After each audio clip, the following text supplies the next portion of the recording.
ஒருவர் சத்தம் போட்டு எல்லாரையும் கூவி கூவி அழைக்கிறார்.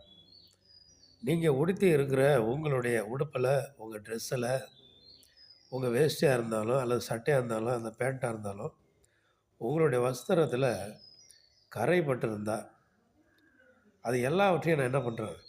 சுத்தம் பண்ணி தரேன். நல்ல சோப்பு போட்டு, நல்லா சுத்தம் பண்ணி, நான் சுத்தம் பண்ணி தரேன். நான் சுத்தம் பண்ணுவேன். அது உங்களால கூடாது, உங்களால முடியாது. என்னிடத்துல யார் வேணாலும் கொண்டு வந்து கொடுக்கலாம். அத நான் சுத்தம் பண்ணி தரேன் சொல்லி கூப்பிட்டுக்கிட்டே இருக்காரு. அத கொடுக்க முன் வந்தவங்க நெறைய பேர் கொண்டு வந்து கொடுக்குறாங்க. அத சோப்பு போட்டு, நல்லா அடிச்சு, நல்லா பிரஷ்ஷு போட்டு, நல்லா கும்மி, நம்ம எப்போதும் துணி துவைப்போம் பாருங்க, அதே போல தான். சோப்பு போடுறது, அடிக்கிறது, நல்லா கும்முறது, அடிச்சு துவைச்சு, அலசி எடுத்து, கறைகள், அதில உள்ள எல்லா அழுக்கு, கறை எல்லாத்தையும் போக்கி, அந்த துணி சுத்தமாக்கிடுது. அத அயர்ன் பண்ணி, அத உடுத்திக்கிறதுக்கு சுத்தமான துணிய அந்த ஹேங்கரிலே மாட்டி வைக்கப்பட்டிருக்கிறது. அது சுத்தமான புது துணியா இது மாற்றப்படுகிறது. ஆனா அநேகர் என்ன பண்றாங்க, இந்த துணிய கொண்டு போய் கொடுத்தா, ஓங்கி அடிக்கிறாரு, பிரஷ் போடுறாங்க, அத கும்முறாங்க. நம்ம கொடுத்தா என்ன ஆயிடும்? கொடுக்க பயந்துகிட்டு கொடுக்கல.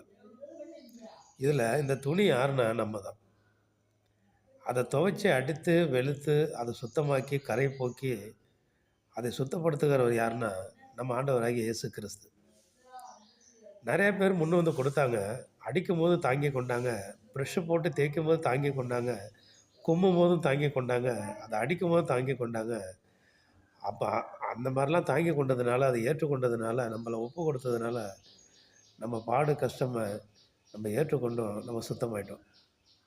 அனுதினமும் ஆண்டவர்ட்ட நம்ம ஒப்பு கொடுத்துக்கிட்டே இருக்கிறோம். அவர் சுத்தம் பண்ணிக்கிட்டே இருக்கிறாரு.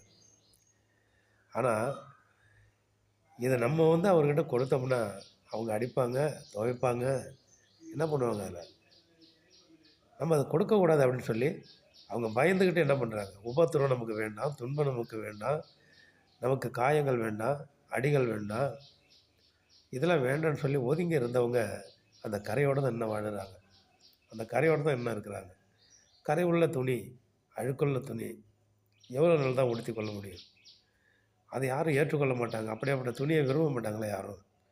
ஆனபடினால இன்றைக்கு முற்றிலுமாக நம்மளுடைய சரீரமாகிய இந்த வஸ்திரம் என்கிற நம்மை இயேசு கிறிஸ்துவிடத்திலே கொடுத்து நம்மளை சுத்தமாக்கிக் கொள்ள வேண்டும். அவர் என்ன